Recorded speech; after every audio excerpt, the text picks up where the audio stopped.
शेतकरी मित्रांनो, बऱ्याच जणांच्या मनामध्ये एक प्रश्न असतो की मोठे आंब्याची झाडं झाल्यानंतर त्यांना पाण्याची गरज असते का नाही. अशाच प्रकारचा आपल्याला युट्यूबवरती एक प्रश्न आला होता की बरेच लोक जे म्हणतात की 3 वर्षाच्या नंतर आंब्याच्या झाडांना तिथं पाण्याची गरज नसते.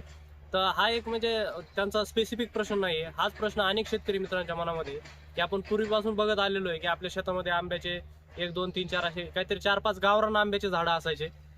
ते झाडं खूप मोठे मोठे असायचे, त्यांच्या मुळा देखील खूप खोल गेलेल्या असायच्या आणि त्यांना आपण कधीही पाणी देत नव्हतो तरीही त्यांना आंबे व्यवस्थित प्रमाणामध्ये येत होते. तर तशाच प्रकारचा प्रश्न आज अनेक शेतकरी मित्रांच्या मनामध्ये की आपण बऱ्याच वेळा सांगितलं की झाडांना म्हणजे नंतर 70% नंतर मोहर आल्यानंतर झाडांना आपण तिथं पाणी देणं गरजेचं आहे. तर अशा वेळेला हे जे समजा काही जणांकडे थोडी आंब्याची झाड आहेत तर त्यांना प्रश्न पडतो की आंब्याच्या झाडांना खरंच पाण्याची गरज आहे का मोठं झाल्याच्या नंतर. तर बघा, याच्यामध्ये 2 3 महत्वाच्या गोष्टी आहेत. आता जे पूर्वी जे गावरान आंब्याचे झाडं लावले जायचे तर ते जास्त प्रमाणामध्ये नसल्यामुळं आणि कसं आहे, एक तर ते शेताच्या ह्या बांधावर असायचे किंवा इथून दुसऱ्या बांधावर असायचे, त्यांच्यातलं अंतर जे आहे ते खूप जास्त होतं. त्याच्यामुळं त्यांच्या मुळा देखील खूप खोल गेलेले असायचे, त्यामुळे त्यांना कसल्याही प्रकारची तिथं पाण्याची गरज लागत नव्हती. परंतु आपण जर आजच्या कंडिशनचा जर विचार केला तर आता आंब्याची लागवड आपण व्यावसायिक तत्वावरती करत आहोत. आंब्याचे तिथं बागा आपण लावत आहोत. तर आपण सुरुवातीला जर बघितलं तर 10 बाय 10 मीटरवरती तर आंब्याच्या बागांची लागवड केली जायची. त्यामुळं त्या 2 झाडामध्ये अंतर खूप जास्त असल्यामुळे त्यांना बऱ्याच प्रमाणामध्ये तिथं पाणी भेटत होतं. नंतर लागवडीचं अंतर जे ते अजून कमी झालं, 5 बाय 5 मीटरवर आलं, ज्याला की आपण अतिघन लागवड पद्धत म्हणतो.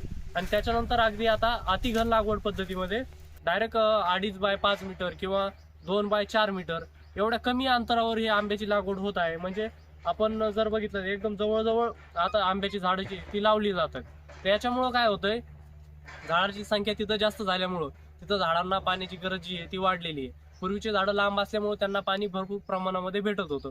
परंतु आता माझ्या मागे जर इकडे जर बाग जर बघितली तर ही घन पद्धतीमध्ये लागवड केलेली आहे. 5 बाय 6 मीटरवर इथं आंब्याची लागवड आहे.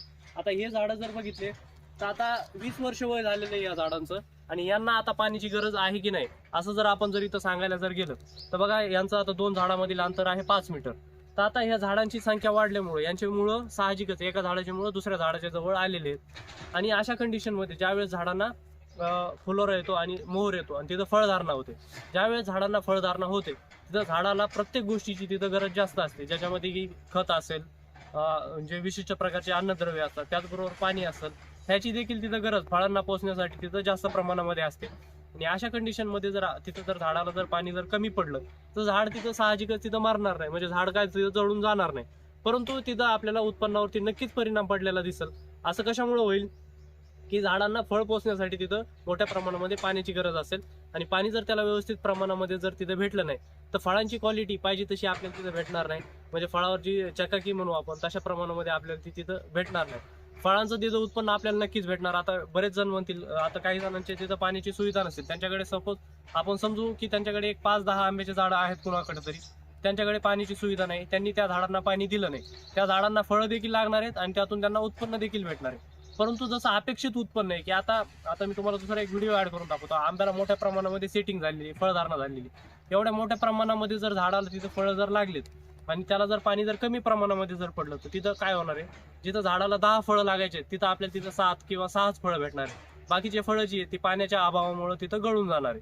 तर हे झालं महत्वाच्या प्रश्नाचं उत्तर की झाडांना मोठे झाडं झाल्यानंतर तिथं पाण्याची गरज असते की नसते. जर आपल्याला जर जास्त प्रमाणामध्ये जर तिथं उत्पन्न घ्यायचंय, फळांची क्वालिटी जर चांगली ठेवायची आहे आणि त्या अशा कंडिशनमध्ये जर आपण तिथं जर झाडाला जर पाणी दिलं तर त्याचा आपल्याला निश्चितच फायदा होणार आहे. आणि आपण जर झाडांना पाणी देऊ शकलो नाहीत तर झाड तिथं मरणार नक्कीच नाही, परंतु आपल्या उत्पन्नावरती तिथं परिणाम नक्कीच पडणार आहे. तर ज्या लोकांच्या मनामध्ये शंका होत्या की झाडांना पाणी द्यायचं आहे की नाही, तर त्याचा काय चांगला परिणाम होऊ शकतो आणि पाणी न दिल्यामुळे काय फरक पडू शकतो, हे एक थोडक्यामध्ये तिथं सांगण्याचा प्रयत्न केलेला आहे. याच्यानंतर देखील तुम्हाला अजून जर काही शंका असेल, काही तुमचा जर वेगळा विचार असेल तर तुम्ही कमेंटमध्ये नक्कीच मांडू शकता.